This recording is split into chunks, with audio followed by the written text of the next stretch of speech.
Good afternoon and welcome to CSIS. Thanks for coming out today. It's a beautiful day and it's the day after a long holiday weekend, so we appreciate your persistence in making the event. We want to also welcome the online audience. CSIS events are broadcast live or webcast live at csis.org and will be available soon after this presentation for your review post hoc on the CSIS events page. You can also follow us on Twitter at CSIS and at CSIS Live. The United States is, I'm Scott Miller, the Program Director in International Business, hold the Scholl Chair in International Business, and we welcome you to this event to discuss international investment policy and the U.S. State Department's economic or investment climate statements, which were just released today.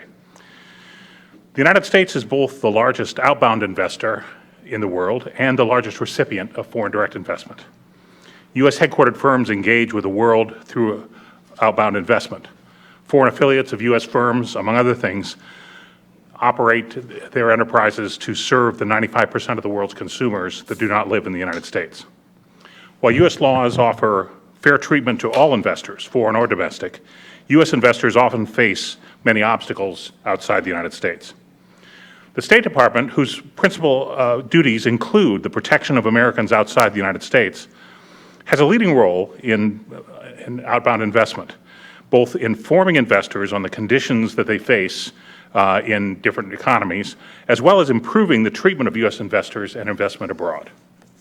For a number of years, we were actually trying to figure out how many, and none of us could recall, so it's been a while, but the State Department has annually issued investment climate statements, country-by-country specific information and assessments prepared by U.S. embassies and diplomatic missions abroad.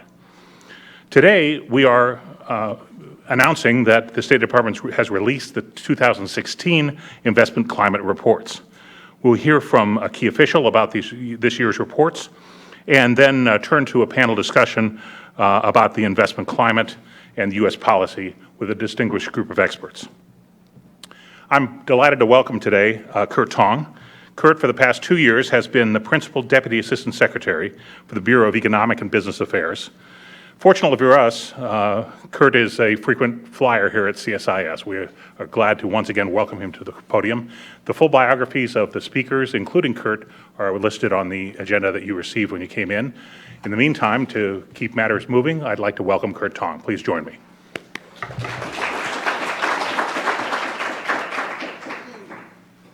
And I threw my Diet Coke on the floor. Good afternoon, everybody. I'll try and get that organized. It's a real pleasure to be here, and particularly on July 5th. I think the fact that people are gathered here today to learn about investment climate statements is a statement about how Washington, Greater Washington, which includes all of you, takes seriously the question of international economic policy. Next time that I go overseas to a negotiation or a meeting with somebody and they say to me, well, the U.S. doesn't take that stuff very seriously, I'm going to tell them that on July 5th, on a sunny day here in Washington, we had a good crowd to learn about some of the details and insights that are being put out each year in the investment climate statements issued by the State Department. I'd like to thank in particular Scott and the entire group at CSIS for your great partnership in many ways, but in particular for hosting us today at this useful event. It's a real pleasure always to see you and to have a chance to draw upon your mailing list of excellent and smart people in the Washington policy community. As Scott mentioned, as a central part of the State Department's mission on economic diplomacy, and you'll see over here our new slogan, Economic Diplomacy for America, the words that the Economic Bureau at the State Department live by, that it is a central part of what we do to both, in a defensive sense, protect U.S. investors overseas, but also to leverage the entire question of investment policy progress and well-formed inward investment climates as a central aspect of our overseas economic policy salesmanship and promotion. So starting today, we're issuing this year's investment climate statements.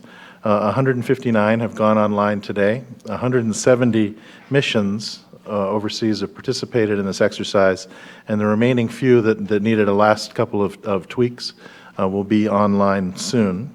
But you'll see as we get into this discussion that these climate statements are an extraordinarily valuable source of information and insight, and we will also explain to you the efforts that we've made to make this effort even more useful, both for the business community as well as the policy community in Washington and around the United States. As Scott already mentioned, the U.S. is the leading source of foreign direct investment into other countries. We are also the leading destination for inward foreign investment. One might think that that's an obvious thing because the U.S. is also the largest economy in the world. But I think it's relevant that despite the size of our economy and the fact that if any nation on earth could, in essence, survive by closing its borders to inward and outward foreign investment, given the size and diversity and availability of resources in the United States, that we as a nation consciously decide to be both open to foreign investors and energetic in investing overseas. And I think that you'll understand, as the panel gets into discussion on this, why that is and why that is so valuable for the United States. In fact, in an election season, we hear a lot about the whole question of moving jobs overseas. And foreign direct investment is often equated with this question of, is this what companies are doing, taking American jobs and putting them in another country?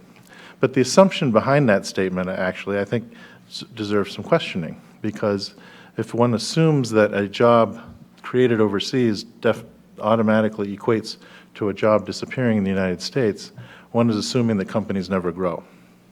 To put that another way, job creation is not a zero-sum game, and the United States is not in the business of taking jobs from other countries, nor are we in the business of giving jobs up willy-nilly to other countries. What we are engaged in is an activity of making borders as seamless as possible to investors in all directions in order to raise productivity, which ultimately raises wages and employment in every economy around the world.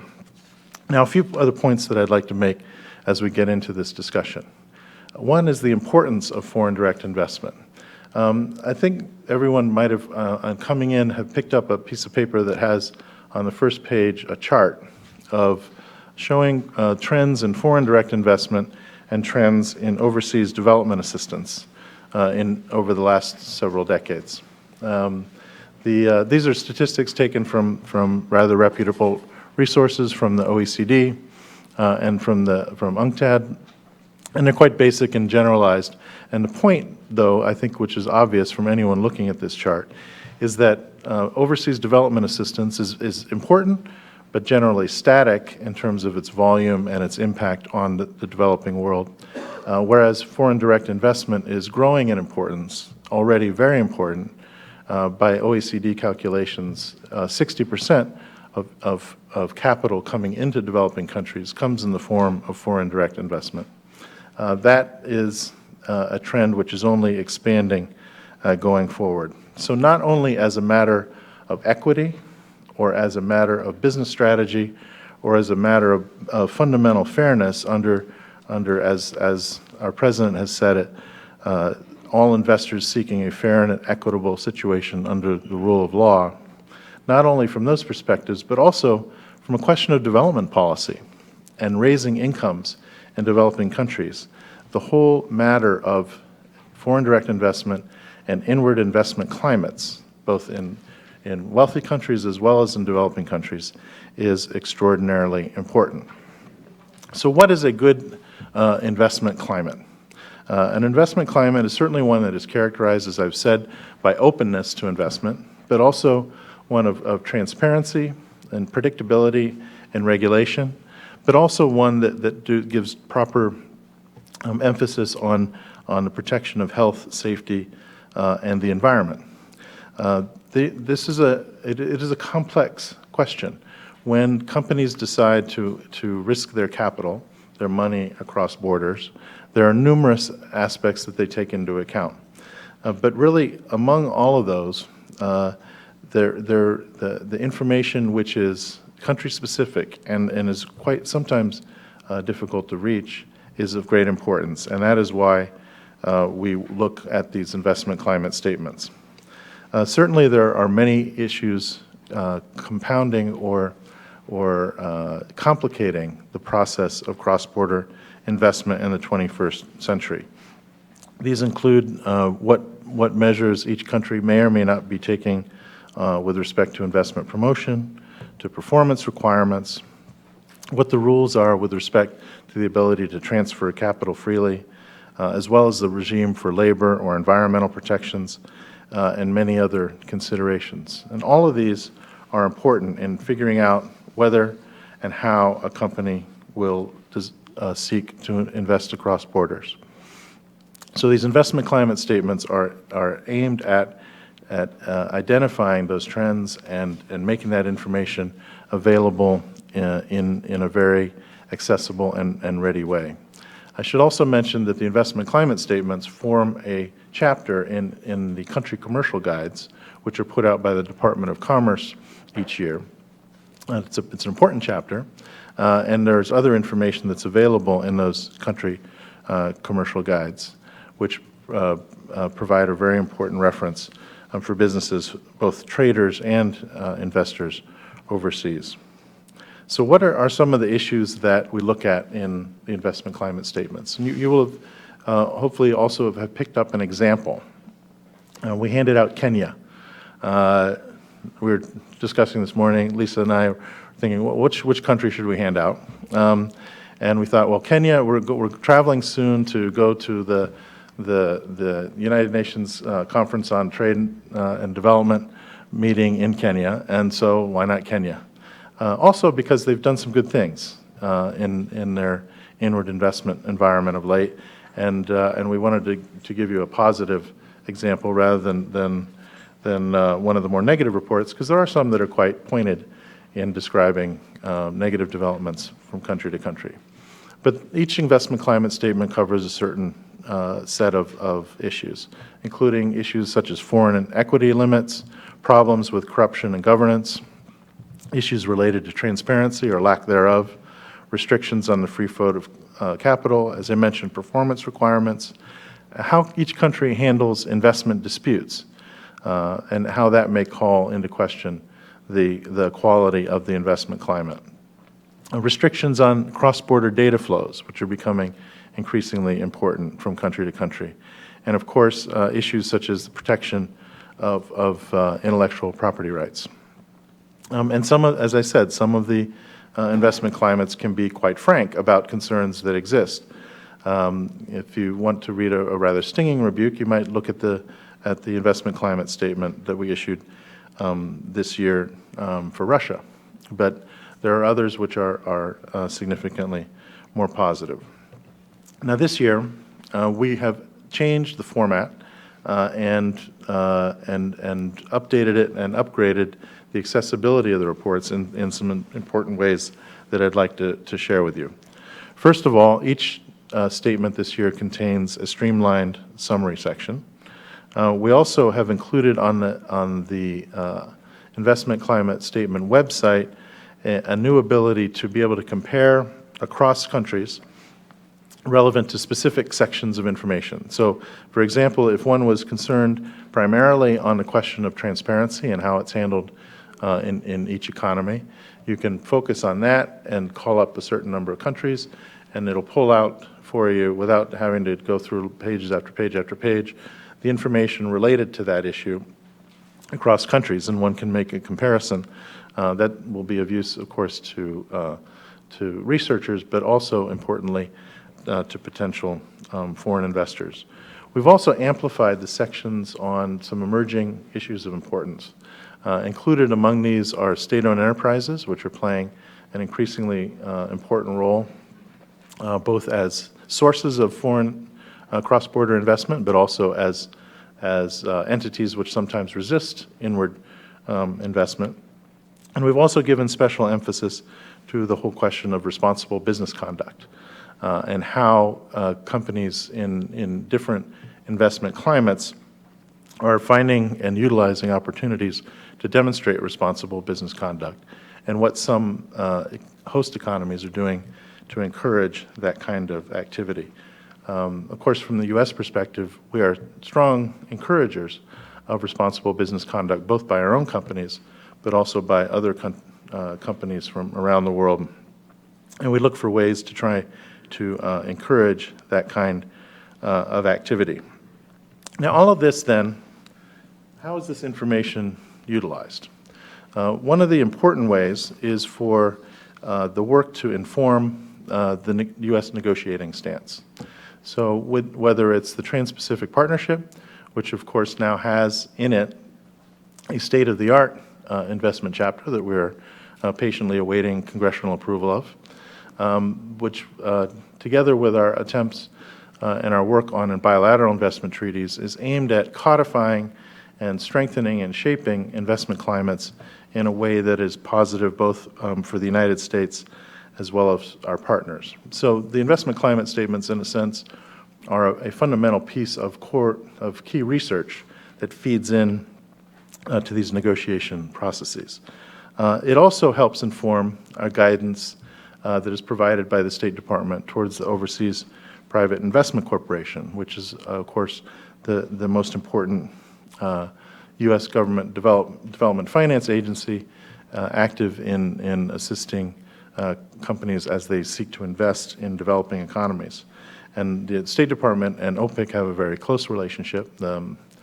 Kathy Novelli, our Undersecretary for Economic Affairs, is on the board, and we work quite closely to try to help OPIC do its job and have OPIC help us in understanding investment climates overseas.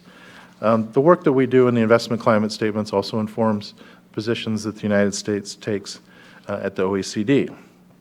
The OECD, of course, is a very important organization in the question of investment promotion and the shaping of investment policy. The United States was very active in the updating of OECD's policy framework for investment last year. And we work together, of course, also with UNCTAD and with the World Bank on investment policy reviews, country by country, as an important initiative. Also, these climate statements are used, and increasingly we're tasking missions with coming up with not just the evaluation, the analysis of the climate, but also with strategies to go with them for how the United States government might engage with each country bilaterally to try to help improve its investment climate. And the issues that pop up in the investment climate statements then become an important aspect of our engagement with other governments to try and urge improvement in their investment climates. We also use the investment climate statements as a means for encouraging the resolution of investment disputes as they occur, urging that such disputes be settled in a transparent and expeditious way in accordance with the rule of law. And finally, these climate statements are also used by USAID and the State Department to help shape our plans for development assistance and technical assistance programs to help governments as they move in the direction of improved environments to try and capture a greater and greater share of that massive flow of inward foreign direct investment which is available. So finally this year, one of the things that we wanted to do at the same time as preparing the country-by-country statements was do a little bit of analysis to try to describe what are some of the key issues that keep popping up over and over across countries as we look at the investment climates in nations overseas. So you'll see also in that same handout some charts further on in the document that describe some of that. And maybe I can just walk you through some of the findings of that analysis, because I think it's useful in understanding what's happening around the world in the shaping of the investment climates.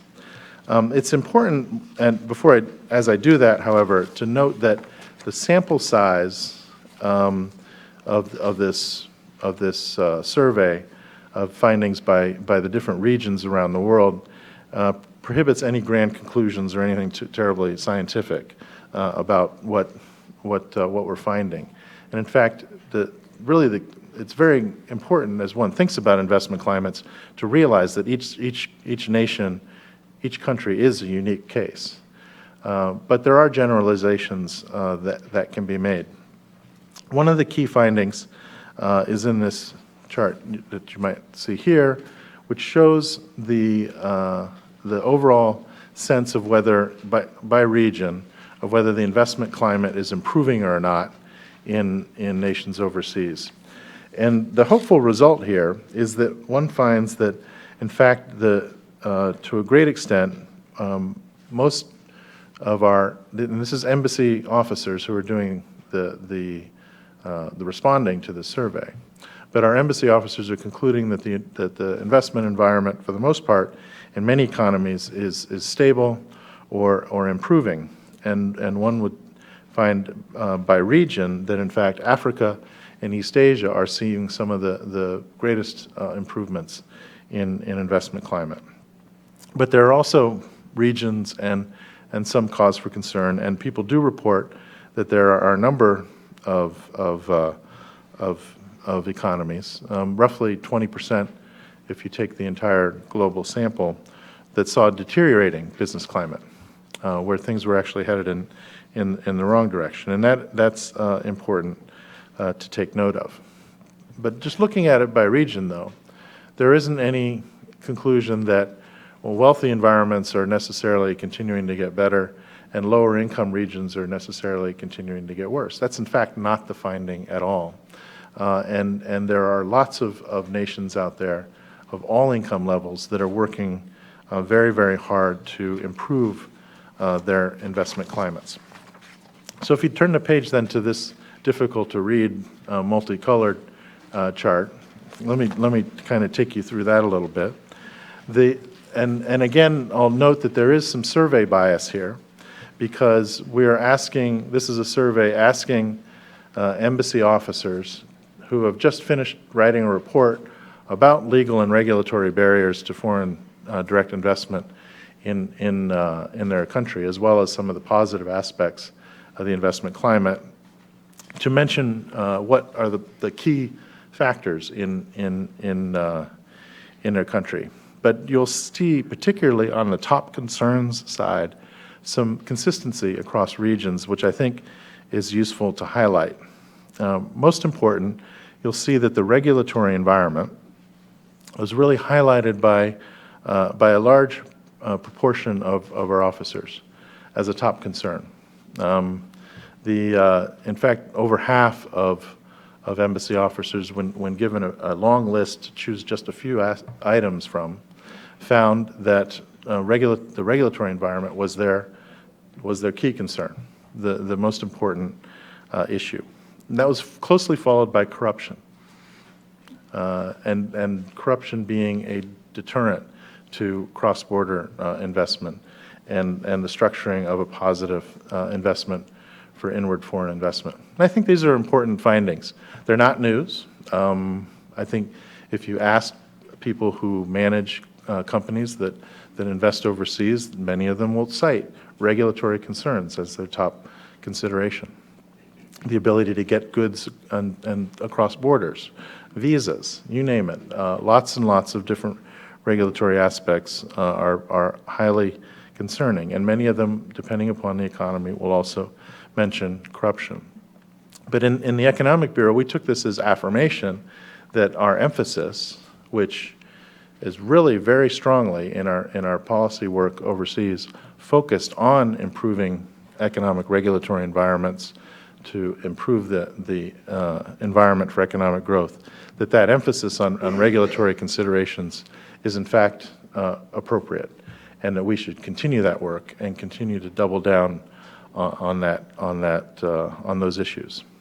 The other thing which one can really take note from when you think about this is how closely issues of trade policy and investment policy are interlinked. And I think our panel will probably get into this in greater depth, But if you really think about it closely, investment and trade are in many ways two sides of the same coin. That cross-border investment tends to bring cross-border trade engenders more investment in both directions. And I think that that's demonstrated by the fact that trade policy people and investment policy people would be citing the same issues as impediments to cross-border economic activity. On the positive side, of course, you would expect to see consistency about what's important in countries. In political stability, it was always viewed as a very prime consideration for attracting inward foreign investment. What's interesting is the level to which tax policy and inward investment incentives were kind of mentioned spottily. It wasn't it's not a resounding chorus that in order to attract inward investment that one needs to distort policy in favor of foreign investors, but rather I think that the finding is that investment climates which are shaped in a fair and transparent and equal way for both foreign and domestic investors are the ones that are most successful in attracting foreign investment. So I hope that you find this analysis to be of interest, and I hope that you find the panel discussion today to be useful. But most of all, I hope that you will identify and share with your friends the utility of the investment climate statements as an important resource in and of themselves in terms of the information which is available, but also a resource which reflects the fact that the United States government is very focused on these issues of cross-border investment openness and fairness and transparency as a central matter of our foreign economic policy. As always, these statements are a work in progress. Each one is updated each year, and we look forward to conversations with you all, with people in the private sector, the academic community, the policy community, to give us feedback and honestly and in a heartfelt way encourage you all to please let us know how we can continue to improve this product, and also let us know how you see our findings, whether they're fair or not, whether they are of utility in your work. So with that, I will stop talking, allow the panel to begin. I want to give special thanks to Stuart Smith, who has been the key shepherd of these 170 efforts all over the planet to create these reports. Michael Tracton, his supervisor, thank you for taking time between bit negotiations to work on this as well. Lisa Kubiske, who you'll be hearing from, is our Deputy Assistant Secretary for Investment Affairs and extraordinarily knowledgeable and a frequent debater on these topics with her colleagues at the OECD and elsewhere. Thank you all very much, and good luck, and I hope you continue to enjoy the summer. Thank you.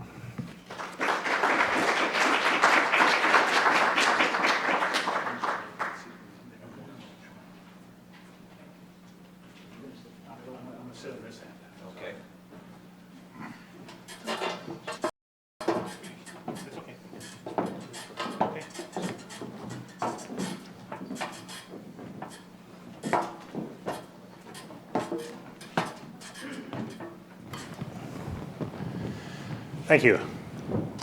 Oops. Demonstrate my AV training. Thank you, Kurt, and we look forward to, we actually saved you a chair here in case during the Q&A you decide to come back and join us, join the conversation. But I'm really delighted to introduce to you a panel that was one of the things I had to do in setting up this event beyond reserve the room and get the AV support in place was to choose the panelists. And this panel represents my personal first-round draft picks. So couldn't be happier with the people who are here, and I hope you'll appreciate the discussion that they're about to launch us into. We'll start with Professor Theodore Moran. Ted Moran holds the Marcus Wallenberg Chair of International Business and Finance at the School of Foreign Service at Georgetown University. But we all know him as probably one of the leading academics worldwide in the area of foreign direct investment. He's written and published on this for a number of years, including his most recent book, Harnessing Foreign Direct Investment for Development. But earlier in his career, you'll notice all roads lead to the State Department. Ted worked in the Economic Bureau, in the Bureau of Economic and Business Affairs, as a special advisor. Then we'll hear from two people from the private sector. Linda Dempsey. Linda is the Vice President of International Economic Affairs, excuse me, at the National Association of Manufacturers. Linda has she's a lawyer by training, but has very deep policy expertise in international investment issues, had a long career in both the public and private sector before her current job, including working for two true internationalists in the United States Senate, Senator Bill Bradley and Senator Daniel Patrick Moynihan. Following Linda, we'll hear from Shaun Donnelly. Shaun is Vice President of Investment and Financial Services at the U.S. Council for International Business. Those of you who are familiar with U.S. business associations will know that the USCIB, which Shaun represents, is the official U.S. representative to the Business and Industry Advisory Council at the OECD that Kurt mentioned. So a very association deeply involved, and its members are deeply involved in investment. Shaun was a career official, mostly at the State Department, including having had Kurt's job at one point, been Principal Deputy Assistant Secretary for the Economic Bureau. He was also an assistant U.S. Trade Representative on assignment to USTR from State Department for Europe and the Middle East, and was ambassador to Sri Lanka. So he brings a wealth of sort of frontline experience, and probably at some point in his career filled out one of these investment climate surveys. More than a few. More than one, as it turns out. Finally, we'll hear from Lisa Kubiske. Lisa is the Deputy Assistant Secretary for International Development and Economics at the State Department, colleague of Kurt. We're delighted to have her here. Lisa also, as you'll see, has had a long experience as a diplomat in Latin America, Asia, and in Washington, D.C. And we're delighted to welcome the panel, and let me turn it to Ted to start. Thank you very much. Shaun took a stab at when these investment climate reports began and came up with the year 1996, about 20 years ago. We have learned quite a lot about the dynamics of globalization over the past 20 years, and I am going to spend my 6 minutes answering the biggest question in Washington right now. In light of Donald Trump, Bernie Sanders, and even Hillary Clinton, do we now have to rethink everything we've learned over the past 20 years about globalization? Well, I'll give a quick answer to that. In our graduate classes at Georgetown, we ask students, what do you think is the ratio of benefits to costs from the spread of trade, technology, and investment? What's the ratio of benefits to costs? About equal, 1 to 1? 2 to 1 in favor of benefits? Maybe 5 to 1 in favor of benefits? If we had more time, I would call on 2 or 3 of you and ask you where you come out on this.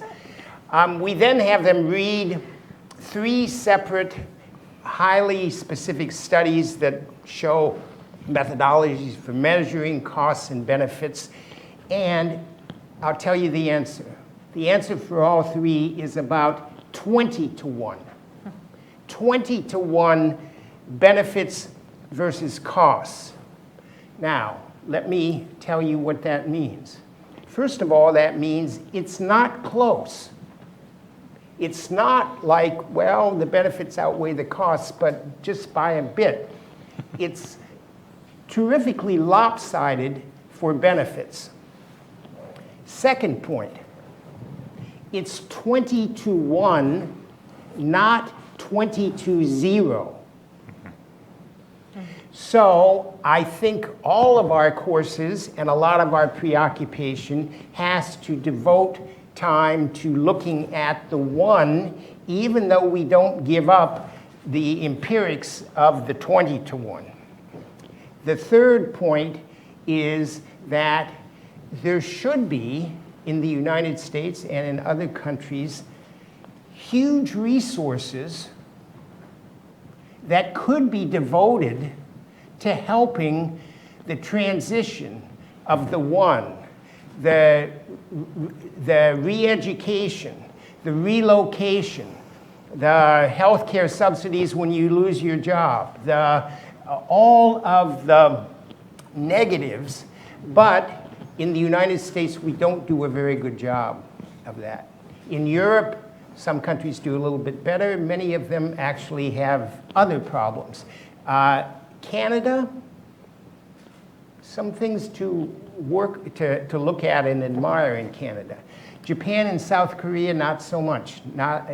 So the whole world, I covered the developed world. I'm going to make some comments in my last 2 minutes on developing world. Really, I think the debate, the Trump and the Sanders and the Clinton and the whole presidential thing really gives us a new agenda.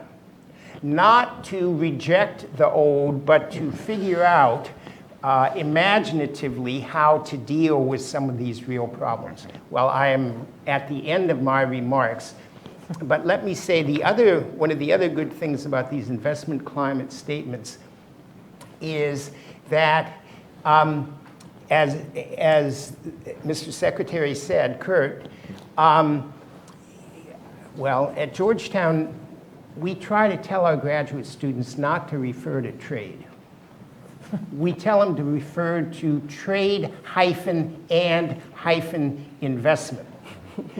I mean, 80% of all trade flows take place either within international corporate networks or in supply chains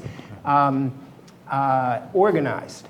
I look at Anna Maida. We still love Ricardo. We still read Adam Smith. But the world is much different from taking kegs of wine and bundles of cloth down and seeing if buyers someplace else might buy them. So you really have to look at trade and investment together. And then this is my last point, one of the key elements of the investment climate report is that it is so disaggregated because there is no such thing as foreign direct investment. You look at, and now I'm going to the developing world. If you look at foreign direct investment in extractive industries, you have a whole set of accountability and transparency and environmental issues, which are different from if you look at foreign direct investment in lowest wage, sweatshop-like garments, and then you have health and safety standards and worker abuse and a lot of other things. But at least on the Georgetown campus, most people think that foreign direct investment in manufacturing and assembly takes place in sweatshop-type conditions. In fact, by a factor of 10 to 14, most foreign direct investment in manufacturing is in middle and upper skill. So auto clusters, electronics clusters, medical devices, where you actually have modern human resource practices, and the target, the attraction magnet in Chile or Costa Rica or Morocco or Malaysia is actually skilled labor. So it's very disaggregated. It helps you look through, there isn't a 20-to-1 figure in the developing world. If you get an extractive industry that's off base, I won't name any names, but we can think of some prominent countries, you know, it's worse. You wish the investment had never taken place. If you look at, you know, some horrible building collapses and, you know, fires, sweatshop abuses, you wish the investment in sweatshops then. But if you're building an auto cluster in Morocco, if you're building an electronics cluster in Penang, you know, then you see vast benefits. I mean, Costa Rica, Malaysia, Chile have transformed their economies in one generation. I mean, by one generation, 40 or 50 years. But, and I mean, we can go to China or India, but it's not limited to China or India. So it could be much greater than 20 20 to 1.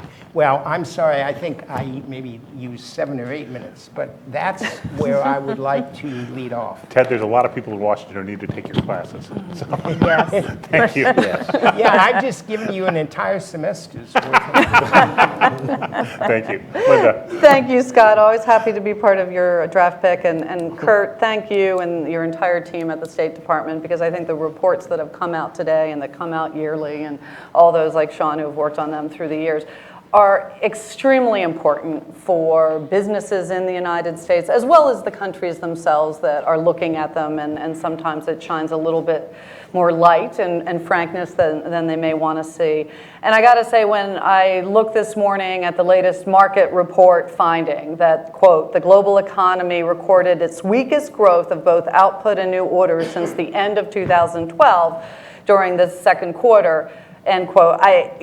This is exactly why we care about this. This is exactly why businesses, the over 14,000 manufacturers, most of them small businesses that my organization represents, but businesses throughout the United States, their workers, and businesses in all these other countries, and the growing populations in these countries care. We've got to figure out a way to continue to grow the world economy.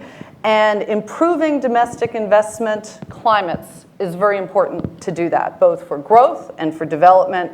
And governments can take actions to improve the domestic investment climate, as so many of the factors that are identified in this report show.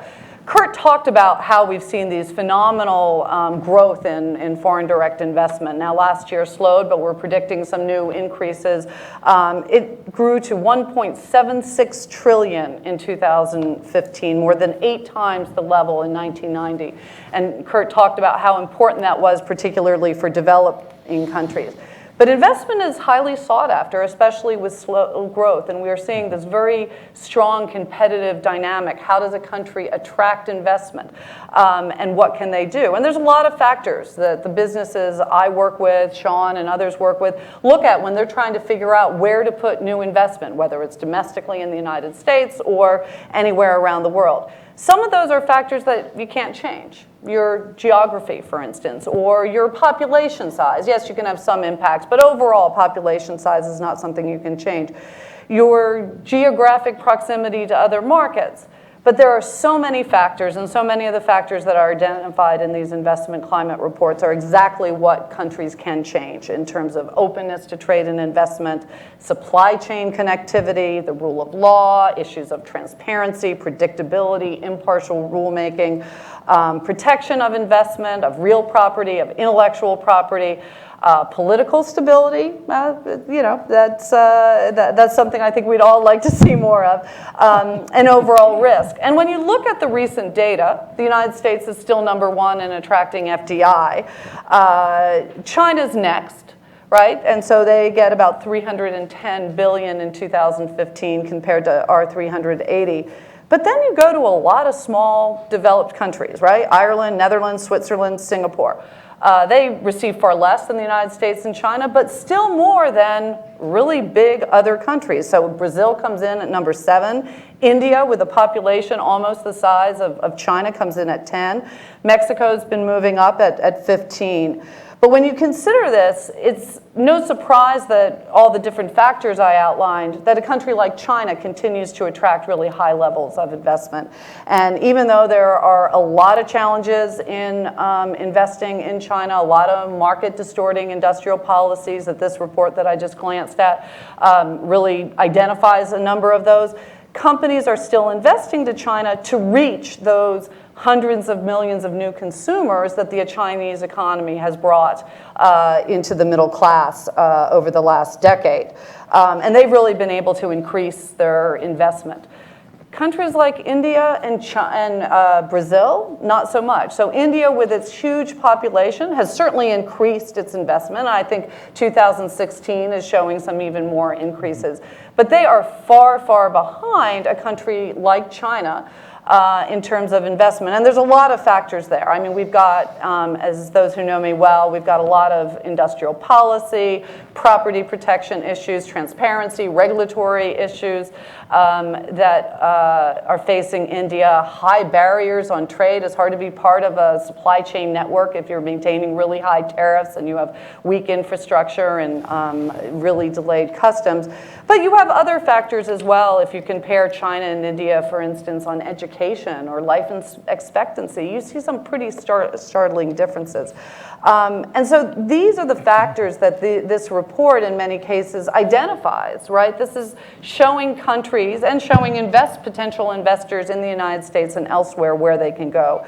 One of the things Kurt talked a little bit about the relationship between trade and investment, and this is where I would always say, one of the things that countries can do to improve their ability to attract that investment that everyone seems to so desperately want is engaging in free trade agreement negotiations and investment treaty negotiations. And Kurt mentioned the TPP. We're hoping to see a lot of great progress out of countries like Vietnam and Malaysia, who have just agreed to transparency and anti-corruption measures, regulatory rulemaking rules that are really important from a U.S. perspective. We're in investment treaty negotiations, as everyone knows, with China, and there we're trying to take that model that we have in the United States, our basic rules, fundamental from our Constitution onward, and make sure they're the rules that our investors overseas are facing. Backed up, I will say, by neutral, impartial investor-state dispute settlement. ISDS sure has become one of those hot-button issues. But frankly, this is all about making sure that we're enforcing the rules that other countries are adopting and doing so in a neutral and fair way. It surprises me that the soundbite seems to garner such opposition here. And let me just end sort of where Ted began and bringing a little bit more clarity to a point that Kurt mentioned. There's a lot of discussion in this election cycle on benefits to the United States. U.S. investment overseas absolutely benefits industries, manufacturing, service industries, and their workers here in the United States. The Bureau of Economic Analysis at the Commerce Department has been studying the impact of investment for decades. And what they find year after year is that companies that invest overseas, they export. In fact, dominantly export, and this gets to Ted's point about supply chains and intercompany sales, representing about 50% of all U.S. exports. They're leaders in innovation and capital investment in the U.S. economy. So these companies that are investing overseas, they're putting more into research and development, more into innovation and capital expenditure in our country, and they're paying their U.S. workers more. And the overall workforce levels in that have not changed very much. Why do companies invest overseas? They invest to reach those 95% of consumers outside of our market, those 700 billion of new middle-class consumers that we've seen outside the United States, not inside the United States. They invest to participate in the growth of infrastructure, in natural resources. And so our ability to grow the U.S. economy, our ability to sustain and grow in the manufacturing and the services and other areas, good, high-paying, skilled jobs in our country is really part of investing overseas, and we've got to continue to do it. And so, again, Kurt, thank you and your State Department colleagues for a really important update to your annual study, and I really like some of the new tools you talked about. That's very exciting. Thank you, Linda. Great. Thanks, Scott. I'm delighted to be on your team, whether I'm a draft choice or an undrafted free agent. And I'm delighted to be with colleagues like Kurt and Lisa and Ted and Linda and you that have worked with on some of these issues for so long. It's interesting. I started at the State Department, I think, in 1972, and that was the year Michael Tracton's investment office was actually created. Michael wasn't there at the time, but until the early 70s, it was until the early 70s, the U.S. government was officially neutral on foreign direct investment. They neither supported it nor opposed it, inward, outward. It's evolved since then, particularly, frankly, on the inward investment side. States, and now with Select USA, the federal government, I think, have come to understand and aggressively seek out the benefits of inward FDI. I'm a little more disappointed on the outward side with some of the policies in this administration, but these investment climate statements are so important, and I think it's really an example of the importance of investment. And as you said, I actually wrote some as a young Foreign Service officer. I involved in editing them later on in my career in various jobs. I've seen them evolve. I think that Stewart and Ann Lowe, who worked a lot on these before she moved on, have really improved these in the last couple years. I've been one of the people providing some comments in that. But I think it's, if we just stop and think about what's good about at least in my opinion, about how these investment climate statements are done, they address the right issues, the real issues that companies care about: performance requirements, intellectual property rights, ability to the regulatory environment, all those things, and the ability to pick up forced localization as new issues have come along. You've kept up with them. State-owned enterprises. It's relevant to what companies care about. You deal with some of the tough issues like corruption and rule of law, and yet the reports are candid. They aren't too diplomatic. When there are problems, they're stated, and I think that's earned it a respect. In my view, they're about the right length. Most countries seem to be about 15, 20 pages. It's not all squeezed onto one page, and yet it's not 200 pages. A company can kind of digest it and really see what's there. You have very clearly identified follow-up contacts, principally in the embassy, which I think that's the real benefit if you kind of get the company connected with the embassy officer who wrote this, and so on. But also in the host government officials, the investment promotion agencies and otherwise. It's very useful in that regard. It's written in understandable language. This isn't written for investment lawyers, God bless them. It's written and business people can understand it and use them. It's comprehensive. It covers, I think, 170 countries. So even if you're not focused on China or India, but you're looking at an investment in Senegal, you can find some useful information. It's really important. The efforts that have been made, even the fact that the State Department works with commerce and takes this chapter and plugs it into the country commercial guides is a sort of interagency cooperation we haven't always seen, at least in my career. I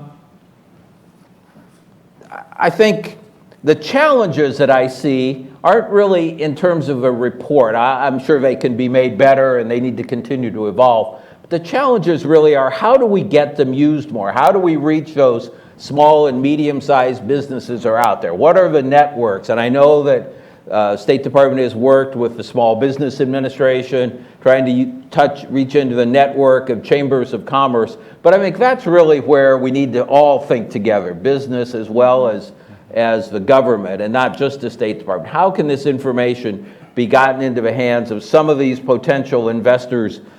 Because if we have good, particularly medium-sized companies that have a great new technology or something, if we as a country want them to grow, they're going to have to grow internationally. They're going to have to, and they're going to need some help. They don't have the legal departments and research departments that some of these big Fortune 100 companies that may belong to my organization or Linda's. So I think it's, the reports continue to get better. I think they're very useful to the business community, and I commend the State Department, Kurt, and the whole team over there for the work they've done.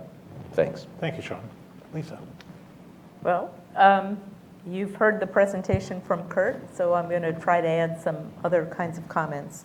The first thing is I spent a couple of years on Detail the USTR, and I can tell you that as an investment treaty negotiator, the first thing we looked at were the investment climate statements. That picks up on a point that Kurt was making earlier. But I can also tell you that having worked in embassies at every level, that when U.S. embassies give advice, whether it's an economic section, a commercial section, an ag section, or anything else, give advice to businesses, they also look at the investment climate statements that they've helped put together.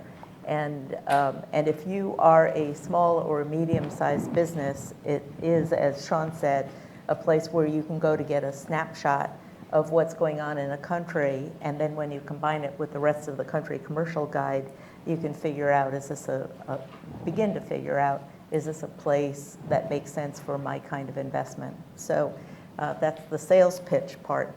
Now that I've said that, let me step back and talk about investment a little bit more generally. The first thing is, in our very informal survey, you heard that in general, we see all parts of the world, or most parts of the world, either stable or improving in terms of investment conditions. That's what our embassies have told us, our little survey. UNCTAD had, they reported last month that 85% of new investment measures in 2015 were favorable to investors, and there were only 13 restrictive they had 71 liberalizing, 13 restrictive, 12 neutral. So that's also perhaps not a huge survey, but it tells you the same story. The World Bank doing business indicators people, also their data, which is fairly comprehensive, also tells the same story. If you look at the broad sweep of time, now, let me be clear, this isn't to say there aren't lots of problems. There are lots of problems, and all three of these people can tell you in tremendous detail what they are. But if you look at the broad sweep of time, the global business indicators show that all parts of the world are improving, and the gap is closing between the ones that used to be the worst off and the ones that used to be the best off. The ones that used to be the best off are still the best off, but the gap is closing. So just keep that in perspective. One of the areas where we've seen some improvement is in business registrations online. We particularly like that in the US government because when you put the procedures online, you have the advantage that A, the businessman knows what he has to do. B, he might know, depending on which type of online service you use, who he has to contact. C, you might know what it's going to cost and how long it's going to take. And D, the governments can see that, or the businessman can bring proof that it's not working according to the way the government regs said. So it provides a measure of transparency and of accountability. And so it's been an anti-corruption measure as well as a streamlining opportunity for governments and a guide for businesses which increase business. I had a cute anecdote by listening to the guy in charge of the doing business indicators of the World Bank about a week ago when quite a few of us were at the Global Entrepreneurship Summit that the US government hosted with a lot of partners. He said that he had gone into a particular well-performing country in Latin America, and he said, well, sir, you know, the indicators show you're doing very, very well, but here's an area you can improve. And the minister was, you know, upset to hear any bad news. And he said, how's this other country, one of his neighbors, how's this other country doing? And the World Bank guy looked it up and he said, oh, well, they've got this much higher score than you do. And he said, well, I can fix that. So why do I tell you this anecdote? Two things. One is data is transparency, and it frequently spurs competition. And in the case of this anecdote, this particular well-performing government that was not performing well in the one category, they fixed it in 3 months. In 3 months, because there was data. But they also fixed it because there was competition, right? So investment climate statements are not nearly as precise as the way the World Bank works, but they serve that same purpose of throwing a spotlight on what's going on. The last set of points, the political angle of investment.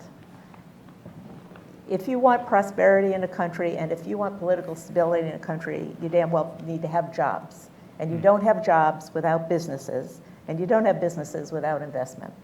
Okay? And so this is a theme you may have heard before. The State Department, Secretary Kerry, and many others make it very often. There's a link between business and economic development and political stability and security. And so that's a theme to keep in mind. There is another benefit from investment overseas. Companies don't, at least American companies, do not typically change their management practices just because they went overseas. They tend to bring the models that they used back in the United States. What is that model? In many cases, it's feedback from workers. I'm sure the AFL-CIO would say not enough, but feedback from workers to management about what needs to be improved and things like that. That is a benefit for the United States that goes much further than the immediate economic and commercial benefits. But it's something else to keep in mind.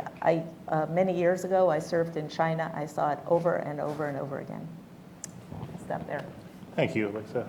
I want to make one point before we turn to audience questions. As a colleague at a neighboring think tank, Mark Perry at AEI, says, there are markets in everything. Okay, and there's a market in good investment policy. Okay, and it shows up in these reports. First of all, I'm very encouraged by the fact that there's evidence of things improving. And I love the spirit of this government official who wanted to know how his neighbor was doing and said, we'll fix that. Okay, because that goes on every day in the world. And to see it go on as a result of some of this reporting is really encouraging. So one of the things I learned today is, while it's great to have these reports and the continuity over the years and the specificity of the reports, the fact that they're there and comparable, where there's cross-country comparisons able to be made, is immensely useful to the improvement of investment climates, which improves the situation not just for businesses, but for workers. It's an economic development issue. And it's something I think we heard from both Kurt and the panelists as one of the benefits. I also, since the Doing Business report came up, I will note that the United States government deserves full credit for its efforts at the World Bank to keep the forces who wanted to discontinue the Doing Business report from succeeding. Okay, that was not an easy effort, and it's one that has to be mounted again and again. So when you see the U.S. officials responsible for the World Bank, thank them for the continuation of this report. It's highly valuable, and once again, it helps create this market. Ultimately, what you want is a market for better investment policy, better treatment of investment, good for consumers, good for citizens, good for business. So with that, I'd like to open the floor to questions. Thank you for your patience thus far. We have a very simple system here. There are 3 rules for our questions. First, wait for the microphone. In respect to our online audience, they won't hear your question. Nor we may hear it, but they won't hear it if you do it without the microphone. Second, before you ask your question, state your name and your organization. And third, I call the Ox-Trebek rule. Please make sure your question is actually in the form of a question, not a statement. But thanks. So, and gentleman in the front. Kurt, you're welcome to join us if you like. Okay. Thank you. I'm Brian Riley from the Heritage Foundation. And a quick comment and question. We publish something called the Index of Economic Freedom every year, where we rank countries on 10 different factors, and I'm responsible for one of those factors, which is openness to investment. And I just want to echo what's been said about how useful the investment climate statements are, not only for how comprehensive they are, but how timely they are. My question is, as an American, some things I take for granted, and one of them is the issue of property rights has come up. I'm surprised. I wonder if any of you would comment on whether you you think things are improving? And how many countries, either foreign or local investors, can't own land, can't own property legally, or if you can legally own it, the infrastructure and the legal tools are not there to enforce property rights? Thank you. Thanks. Anybody care to? Well, Talk about property rights? Go ahead. I'll take a stab at it. I couldn't agree more on the importance. I know Sri Lanka, where I served as ambassador, all restrictions on if you're not a Sri Lankan national owning property or owning companies. And so you get these convoluted structures of 100-year leases, or you own your house, but you don't own the land. You own the land, you can't own the factory. It's crazy. And it's not just developing countries. I mean, some of our European allies, I think, have restrictions on this as well, of what you can own. The U.S. isn't perfect in terms of, we have a few sectors, if you look at our investment treaties, that we always carve out, but it's literally a handful related to U.S. law, nuclear power plants and airlines and so on like that, whether it makes sense. And that the drive to get countries to adopt a more open regime toward investment, including in this question of property, right to own land, and so on. It's a work in progress, and I think part of that can be just reports like this or your report that just shine a light on it. You know, did you know that in France you can't do X or Y? I think it's important. We can test out your system by looking up property rights, probably, across the investment climate statements, and see. Obviously, continues to be an issue. It's also one of the things when we negotiate investment treaties. Right. We're looking for greater access in all areas, and countries can, in our model, take some exceptions. That's the negative list. But we try to whittle down how many exceptions there are, and this is an area that matters a lot. Thank you for that comment and question. Yes, sir. You're in the front. Hi, John Sullivan, George Mason University. Just following up on that point, if I can squeeze in two related questions. Sure. The first is, have you looked at all at the issue of the informal sector, which doesn't show up on a lot of these indices, but which is of varying sizes and is a point of dealing with property rights, but with other issues as well. But then secondly, I'm surprised a bit at the chart that you have here. There's no page numbers, but the one that talks about concerns and advantages. Political stability shows up as an advantage, but doesn't show up as a concern. That sounds to me a little counterintuitive, having stayed up late watching the news for the last several weeks. Yes, thank you. Question. Lisa, do you want to address the report itself, and then others can talk informality? I can't explain why it doesn't show up as a disadvantage. It obviously is.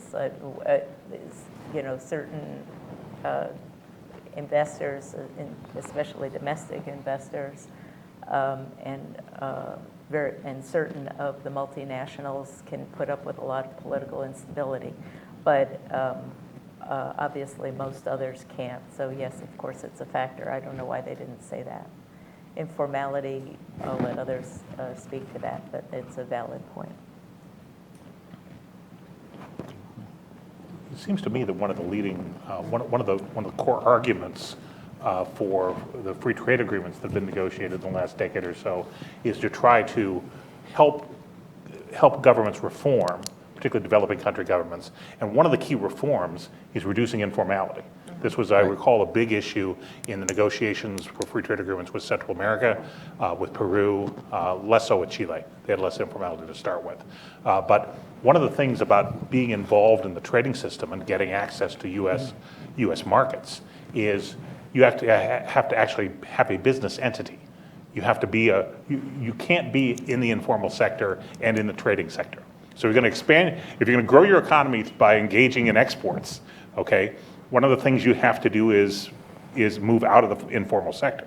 And that's a powerful incentive, providing the government gets out of the way, or more importantly, helps do it. And so things like making it much less difficult to register a business. This is where the Doing Business report really shines a light on this, because if you look at what it takes to start and operate a business, particularly business registration, and you look at the best performer and the worst performer, how many days it takes and how much share of income, it's a staggering difference. The best in the world, as I recall, was New Zealand, where it takes like 1/20th of a person's monthly income and 5 hours to register a business. I mean, nothing, okay? Right. And then you go down to whoever was last, okay? And it's 12 years and 3 times your annual income to register a business. Well, no wonder there's informality, okay? So it's one of these things. It's fairly obvious, but those kinds of things. And so as we look at our trade initiatives and development initiatives, one of the things about when you promote exports, one of the core hidden but important objectives is to help companies who have products that are where there's a comparative advantage to be able to export, particularly with preferential access to the U.S. market, and helping those companies find a way to formalize their operations. That's probably better for the company. It's certainly better for the host government, and it allows for the growth. But it's a core element that it's hard to address because it's part of the unseen. Scott? I can add on to that.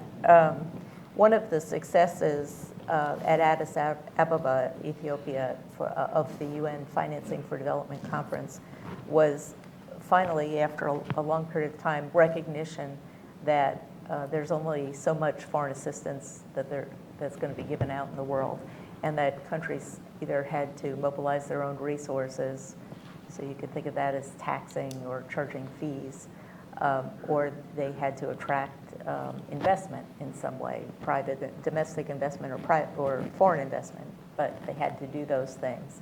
And in order to do those, in order to have something to tax, and in order to attract investment, you need a good business climate. That's where the investment climate statements come in, and you need to. And it's helped drive a little bit, probably not enough yet, this business registration and trying to do it online. Because when the Doing Business Indicators goes to the same thing in the Economic Freedom Report, I'm glad you mentioned it, also speaks to that a little bit. When you can see what the steps are, you can see how to reduce streamline, make efficient this whole process of doing business. Shaun. Scott, I was just going to say that there are 4 or 5 strands that all sort of wrap around each other. I mean, property rights, business registration, anti-corruption, the informality. But if you're I spend a lot of time in Africa. If you're a small guy by the side of a road with a bicycle repair shop, you're in the informal economy because you can't get the right to the land, and therefore because you can't do that, your workers can't get Social Security. Right. You can't grow because if you get a little bigger, then the government will start regulating you, regulatory abuse. It's a whole vicious circle, but the property rights, the ability to get access to financing, microfinancing, or others, it all kind of fits together. So you need to get the property rights things right. You've got to get the ability to register companies and get into the formal economy, not abuse them regulatorily, and so on like that. And then the entrepreneurial spirit, then they can grow. But if there's no ability to grow because you can't own the things, then you're stuck. So Right. it all kind of DeSoto's mystery fits cat. together. Yeah. Hernando de Soto, is right. Yeah. Right. So, yes, question up here.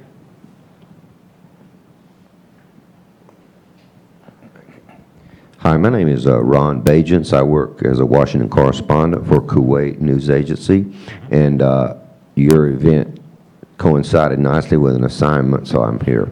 I was wondering Happy to help. if I could get some insights as to the Iran situation, business-wise. The Boeing thing came out. There's countries in the Middle East keep wondering, is anything really going to happen here? I could go on, but I think you know where I'm going, and just want to get some insights. Do the U.S. businesses see anything really here or not in the short and near term, and so forth? Thank you. I don't know, Linda or Shaun, do you know anything from your members? If you can't comment, we understand.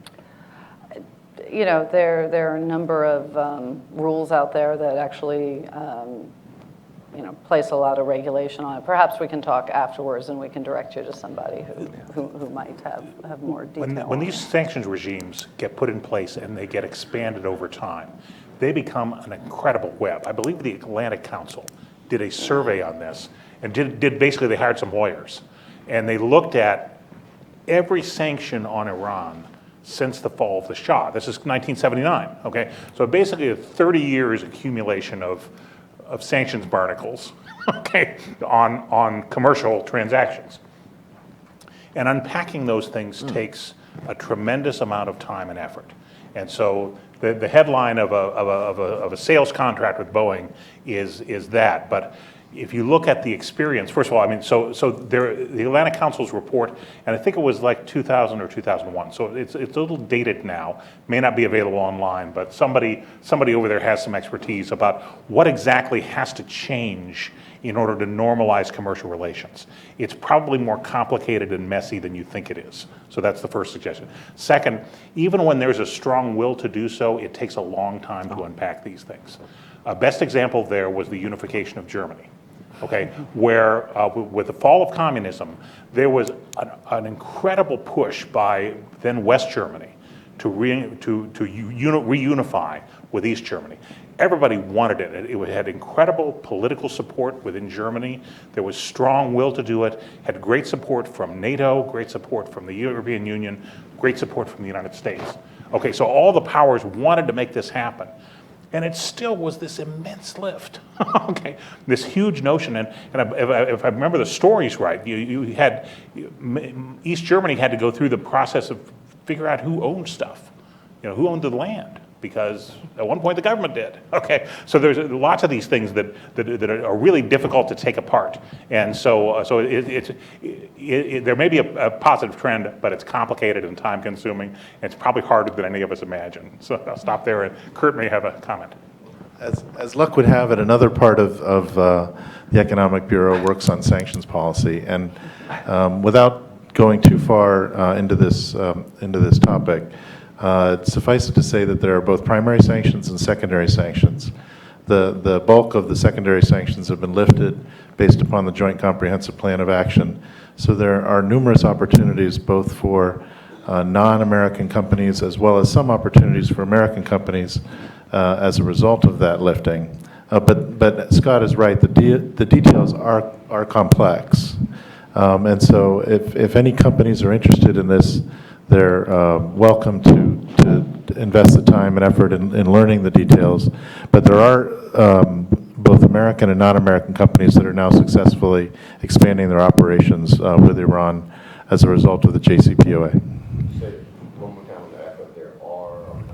Well, you yourself cited an example of some activity which would not have been possible some time ago. Yeah. There are. Can you at least tell me the area of the company, you know, the type of company without naming the name? Okay, all right. Okay, thank you. We have two questions over here. Let's take them both, and then we'll try for a couple more before we wrap up. But gentleman here and gentleman up front. So let's take both questions. We'll try to give answers simultaneously or in parallel. But Hi, yes, I'm Gary Kleiman International Consultants. I'm an emerging financial markets expert, also a Georgetown School of Foreign Service graduate, and Professor Moran can attest that we're always taught to challenge the conventional wisdom, so let me be a little critical. Okay. A, why is there no scoring or ranking a la World Bank doing business approach? Is that a deliberate decision? Is that a direction we're moving? Second, in my particular field, and I was actually called in to the authors of this report about a decade ago on the portfolio investment capital market side, which is critically important. As we know, there are lots of correlations between direct and portfolio investment. It's now $1 trillion field. The U.S. has the biggest institutional investor base in the world going to emerging financial markets. Yet you look at the treatment here, it's very desultory on page 12, a few paragraphs. You look at the data is 2012. How is that necessarily helpful? So I'm wondering, is that an element that we're trying to improve, we're trying to expand? How is that working intergovernmentally? Because I see this as a state and commerce operation, with Treasury and others involved. And what is the general direction in terms of portfolio investment coverage in the climate statements? Okay, thank you. And let's get this question up here, and then we'll. Yeah, sorry to Just a keep second. sorry to keep popping up, but Hold on, Kurt. Let's get this. Okay. Go ahead. Yeah, why don't I Okay. do these first before I forget what the questions were? The first question about ratings, and I'm sorry I didn't see who asked the question. Yeah. The assignment of numerical ratings and the like, it was very much a deliberate decision not to do that in the investment climate statements, because as you look at them, and I think this was pointed out by Ted, that it's actual in the disaggregation of the data that it is most useful.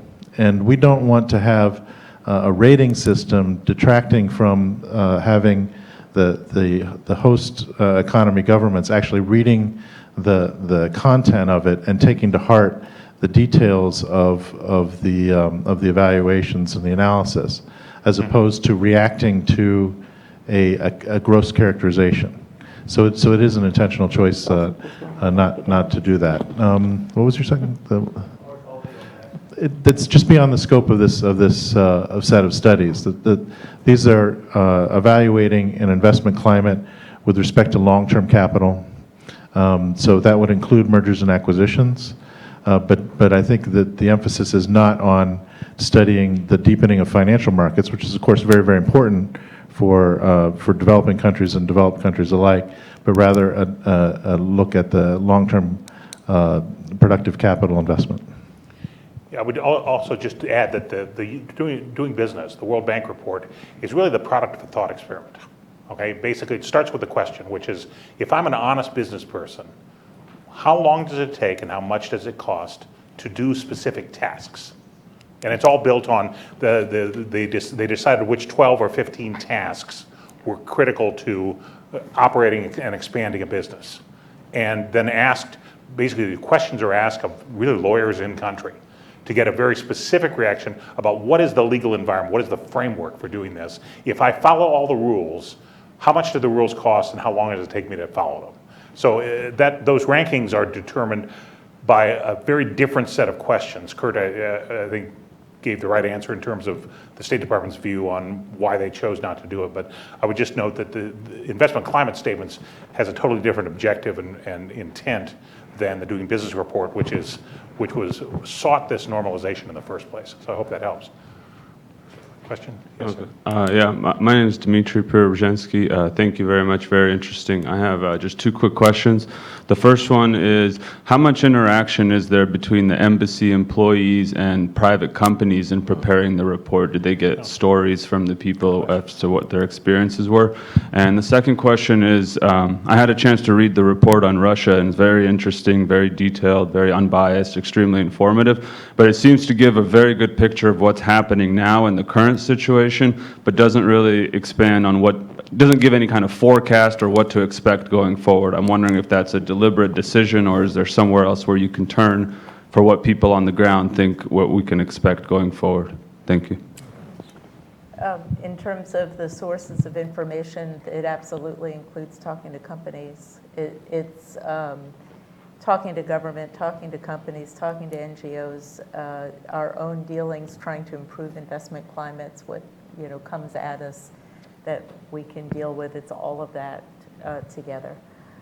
In terms of predictions, it's not designed to be a predictive document. It's designed to be a guide to the way things are now, so that businesses can make their decisions, negotiators can make their decisions, the U.S. government, embassies and U.S. agencies in Washington can go out and try to improve things. But it's not designed as a forecasting type of document.